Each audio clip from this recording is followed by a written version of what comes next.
প্রিয় দর্শক, ট্রেভিস হেডের এ কেমন সেলিব্রেশন তো নয়, যেন ভারতের জায়গা মতো আঙ্গুল ঢুকিয়ে দিলেন ট্রেভিস হেড।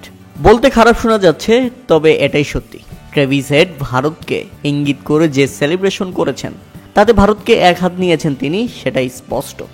কেননা অস্ট্রেলিয়ান তরুণ ক্রিকেটারের সঙ্গে ভারতের লিজেন্ড ক্রিকেটার যে ব্যবহার করেছে, এটাই তার প্রতিশোধ। ভারতকে হারিয়ে উচিত জবাব দিল অস্ট্রেলিয়া। আর এই সেলিব্রেশনে অস্ট্রেলিয়ান অধিনায়ক প্যাট কামিন্স তো রীতিমতো হাসতে হাসতে শেষ দিনে ম্যাচ বাঁচানোর চিন্তা নিয়ে মাঠে নেমেছিল ভারত। তাদের শুরুতেই ধাক্কা খায় তারা। পরে জেসওয়াল প্রতিরোধ করার চেষ্টা করেন, তবে শেষ পর্যন্ত অস্ট্রেলিয়ার জয়ের জন্য বাধা হয়ে দাঁড়াতে পারেননি তিনি। বিতর্কের জন্ম দেওয়া আউটের পর টিকে থাকতে পারেনি রোহিত শর্মার দল। তাই তো বড় জয়েই সিরিজে এগিয়ে গেল স্বাগতিক অস্ট্রেলিয়া।